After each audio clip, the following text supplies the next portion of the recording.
tous! Aujourd'hui, on parle d'un artiste qui a bien failli tuer Monsieur Gauguin, et qui s'en est senti tellement mal qu'il s'est coupé un bout d'oreille. Je parle bien sûr d'un des peintres les plus connus de l'histoire de l'art, Vincent Van Gogh.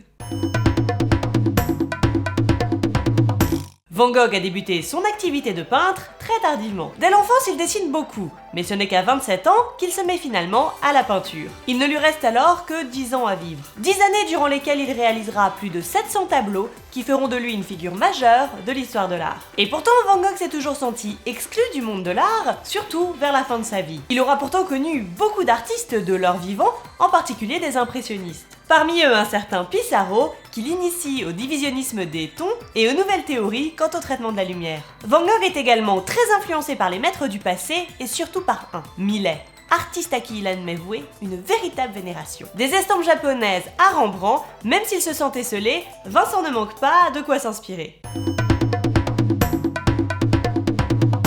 Lorsqu'il s'agit de définir à quel mouvement artistique Van Gogh a appartenu, on dit souvent qu'il a été un précurseur des fauves. Le fauvisme est un mouvement qui se caractérise principalement par l'utilisation de couleurs très vives, voire violentes. Et c'est également une caractéristique de l'œuvre de Van Gogh. Inspiré notamment par les estampes japonaises, il n'hésite pas à utiliser des aplats colorés. Mais on le connaît surtout pour ses touches de couleurs d'une grande expressivité. Van Gogh était fasciné par la couleur, et particulièrement celle qu'il découvre lors de son séjour à Arles. L'éblouissement solaire du sud de la France se traduit par l'emploi fréquent d'un jaune vif et le recours à des accords chromatiques, jusqu'alors inédits en art. Les vibrations colorées et lumineuses de ces toiles sont si intenses qu'elles procurent à son œuvre une dimension quasi spirituelle.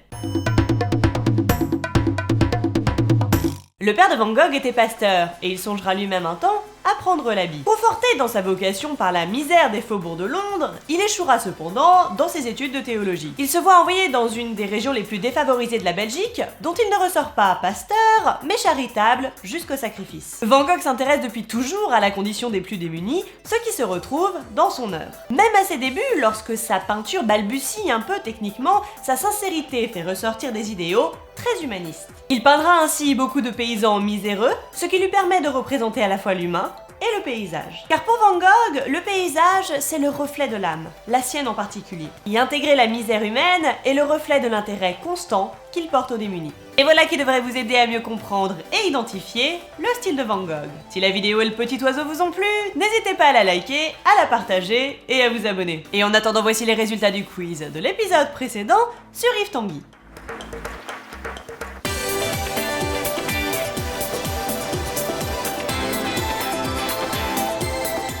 On enchaîne avec le quiz sur Van Gogh. Essayez d'identifier laquelle de ces toiles il a peinte.